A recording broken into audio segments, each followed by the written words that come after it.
Okay, this is lesson 7.1, and this is units of measurement. What are the different types of measurement units that people use? And this is a question that we can usually discuss in class, but since we're in video format, I'm going to go through some of the different measurement units, and we're going to group similar types together. So one type of measurement that we can discuss is length. And when we talk about length, we might be talking about centimeters or meters or millimeters or kilometers. And we can group all these together: centimeters, meters, kilometer, millimeter, as all the different types of lengths. And the reason we can group them together is because they all end in meter: kilometer, centimeter, meter, millimeter. They're all about length. There's a different way to measure length, and that's like when we sometimes talk about height, we talk about how tall somebody is. We might say you're 6'2", and that's feet, 6 feet, and we see that designated as that. And 2 would be the number of inches, and that's like that. Another measurement that goes along with feet and inches is a yard. That's a different way to measure length or distance. And the difference between those is one's from the metric system and one is from the imperial system, which we'll discuss in a second. When you're cooking or baking or measuring like a liquid, you might be talking about liters or milliliters. And when you're weighing something, it could be grams or kilograms. Alternatively, when you're weighing something, it could be pounds, LBS, and pounds goes with ounces. Oh, can't see that. Pounds and ounces. Another way to measure a liquid would be you might see it as a gallon, or a pint, or a quart. And back to baking, cup, teaspoon, tablespoon.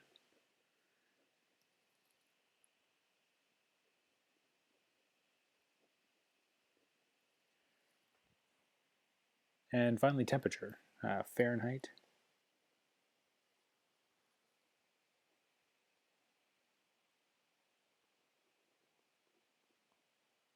and Celsius. Degrees F for Fahrenheit and degrees C for Celsius.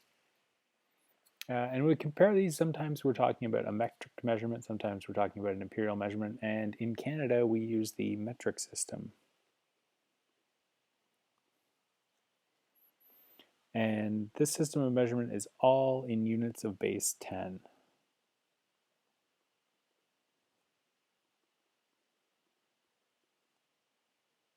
And what that means is when you have a small unit of measurement and you're counting them up or collecting them up to go up a scale, like millimeter to centimeter, there's 10 millimeters in a centimeter. That's what makes it base 10. To change the unit after the number, you'd be counting by tens. And the United States uses a system called the imperial system. And the measurements are based on British units.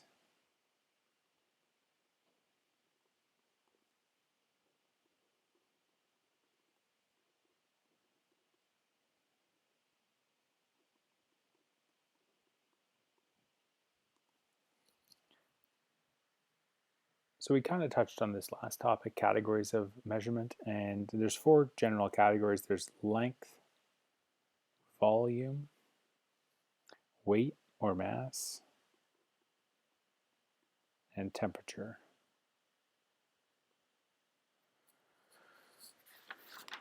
So let's dive into those a little bit on the next page.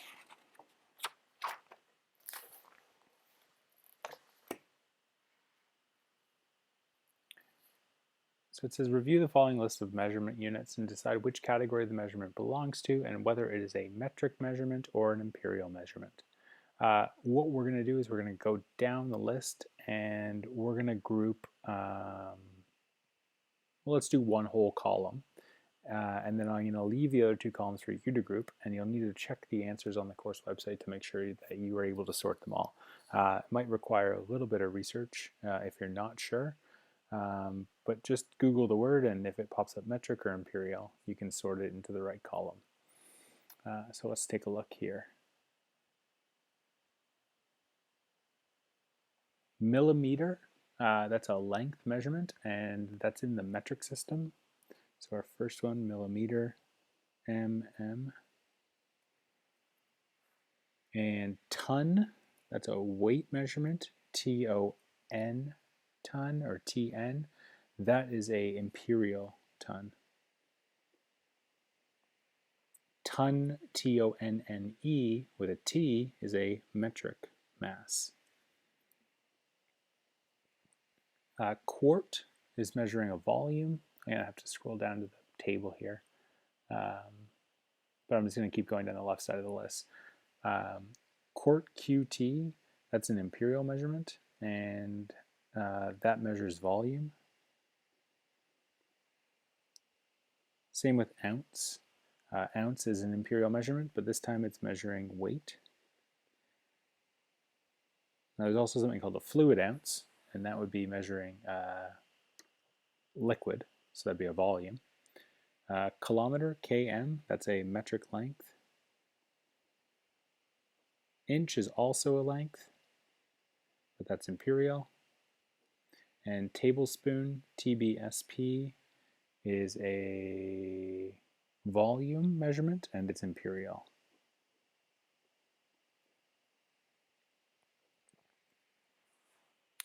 So I know I said I was going to leave the rest to you, but I changed my mind. We'll go through the rest and make sure we got them all in the right tables. Yard, YD, that's a distance, and that's an imperial distance. Pound, LB, is a weight, and it's imperial. Milliliter is a volume, and that's metric. Centimeter is a metric length. Gallon, GAL, is a liquid volume. That's imperial.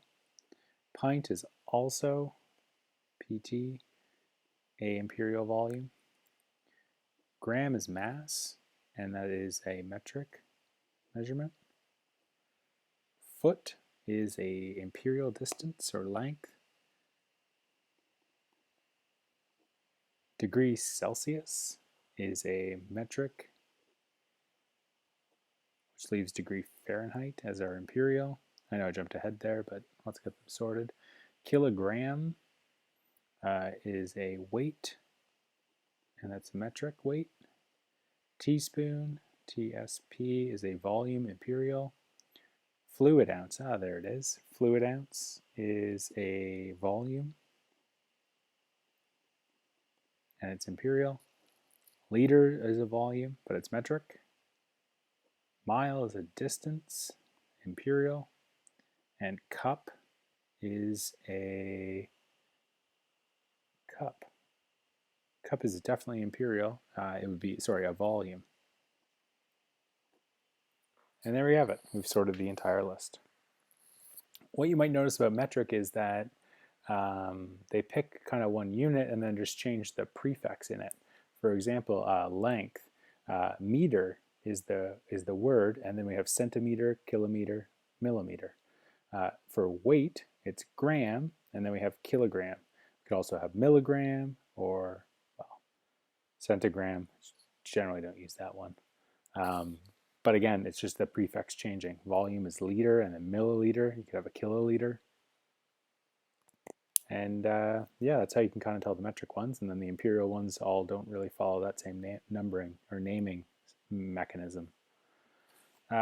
Let's look more at metric, and we're going to look at how to convert them. So you might be familiar with some of these, like how many meters is in a kilometer? Well, that's 1,000. There's 1,000 meters in 1 kilometer. Maybe that was easy, maybe it wasn't.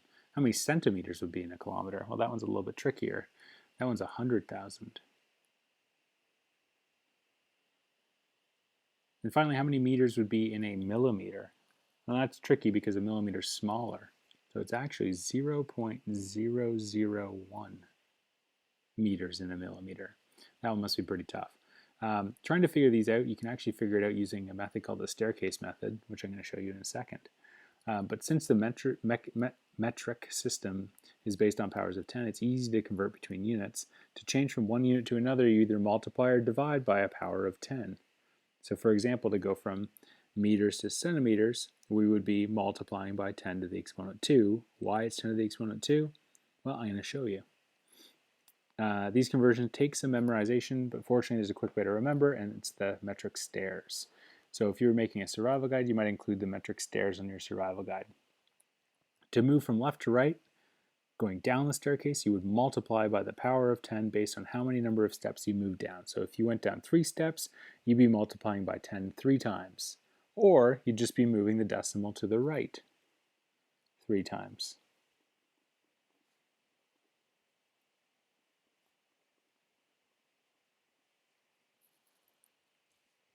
If you were moving up, up's going harder, you would divide, and you would divide, so you would go left. You'd move the decimal to the left, and in this case it'd be 2 times. So I'm going to show you the staircase, and then we'll kind of build off of that. Here's the metric staircase, and on the staircase I've put kilometers, meters, centimeters, and millimeters. And there's other ones in between, but we don't often use those ones, so we really won't include them here. If we were talking about grams, we could include them as well. Gram would go here, and then you'd have kilogram, centigram, and milligram. And that's how you'd have them all on there. And it works for any metric unit. If we're talking about liters, we'd have kiloliters, liter, centiliter, and milliliter. They would all work. So how do we convert? Well, if we wanted to go from kilometers to centimeters, we would ask ourselves, start at kilometers, which is right here, and then if we start here, how many steps would we have to go down to get to centimeters? Well, it would be 1, 2, 3, 4, 5 steps. So 5 steps, and it's to the right. So we move our decimal to the right by 5. What would that look like? Well, if we had 5.4, that would be 1, 2, and put a 0, 3, put a 0, 4, put a 0, 5, put a 0. There's our answer. 450,000, which is 450,000 centimeters. Let's try again. Meters to millimeters. Well, start at meters. 1, 2, 3 steps. So 0.02, 1, 2, 3. We get 0020, which is just 20 millimeters. Centimeters to meters, centimeters to meters, we're going up. So we're going to move our decimal place to the left. 1, 2. So start here, 1, 2, ends up there. So we get 3.45 meters. And finally, we got 3,421 millimeters, and we want to go to kilometers. Millimeters is at the bottom. 1, 2, 3, 4, 5, 6 steps. So here we go. Decimal starts here. We go 1, 2, 3, 4, 5, put a 0, 6, put a 0, and the decimal's in front. So we'd have 0.003421 kilometers. And that's how we convert in metric. I'm going to leave this set for you. We got grams to kilograms, milligrams to kilograms, grams to milligrams. Use the metric staircase and check your answer on the completed lessons package on the course website. One more page, we're going to look at converting between metric and imperial.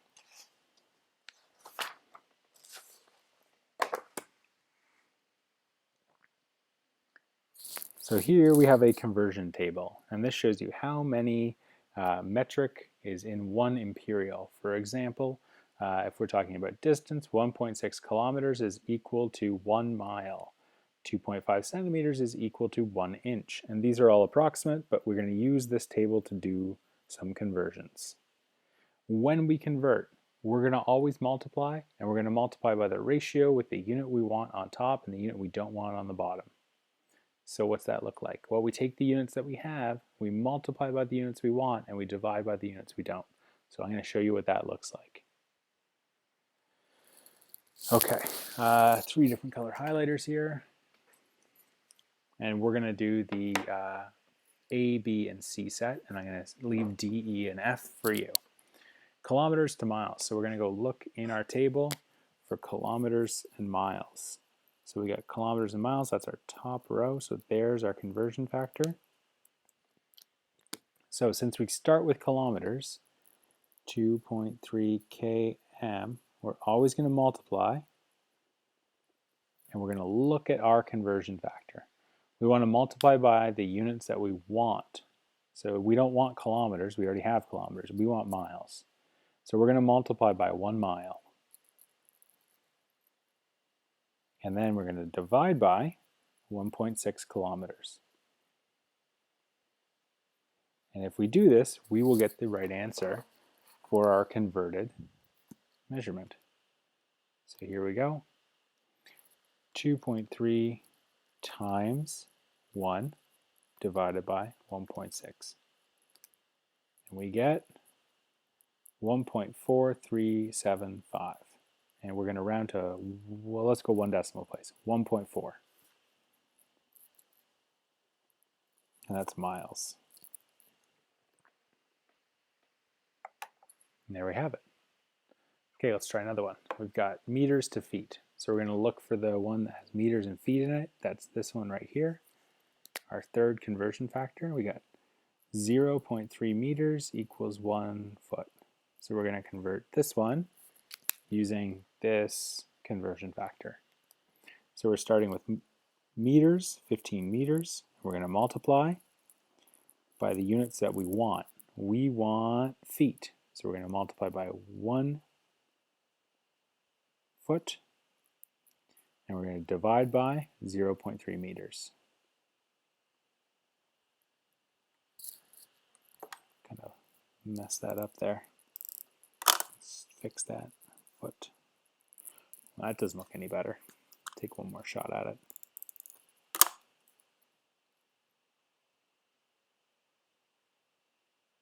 There we go. And let's see what we get.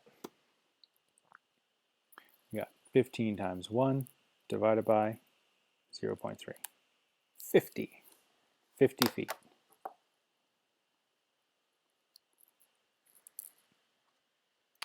All right, one last one. Milliliters to fluid ounces. Let's look on here, and here we have milliliters in fluid ounces. So we're starting with milliliters, 22 milliliters, and we're going to multiply by our fluid ounce number, which is 1. And we're going to divide by our milliliters, 29.5 milliliters. And let's see what we get. 22 times 1 divided by 29.5. We end up with 0.745. Let's say 0.75 fluid ounces. All right, I'm going to leave D, E, and F to you. Now, it was a coincidence that we had 1 on top each time. We might not have 1 on top. In fact, I think the next 3, we won't have 1 on top. We'll have the other number, but it's still the same method. Put the units you want on top of the fraction, the units that you already started with on the bottom. All right, last one. Josh is painting a wall in his room that's 3 meters by 4 meters and 2.72 meters high. How much paint in square feet will he need? Well, it's a little tricky. First, we got to figure out his room in feet, and then we can figure out our square feet.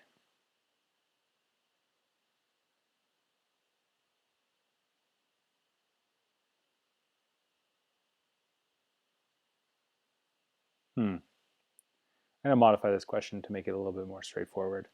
We're not going to paint all the walls. We're just going to paint a wall, and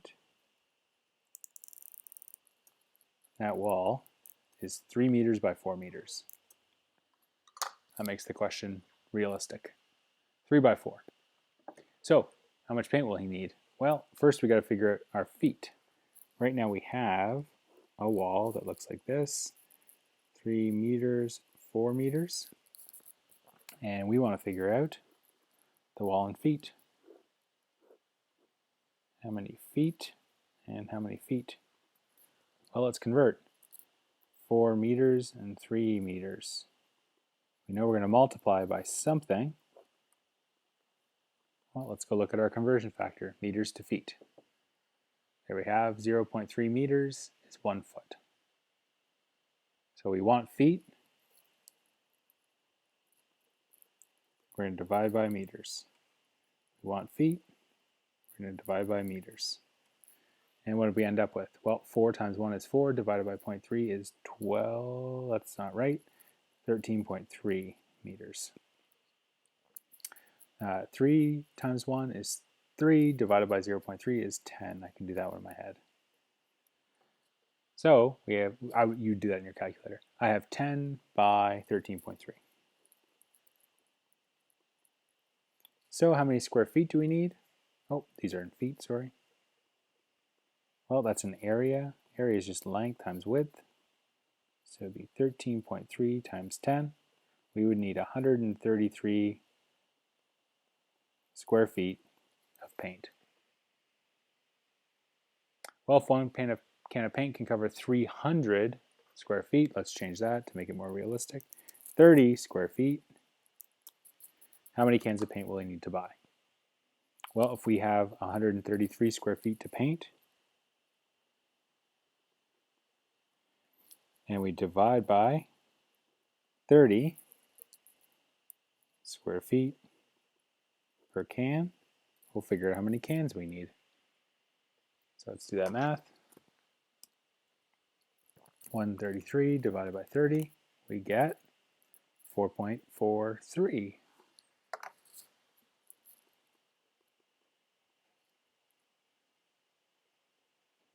And since you can't buy part of a can, we just have to buy 5 cans.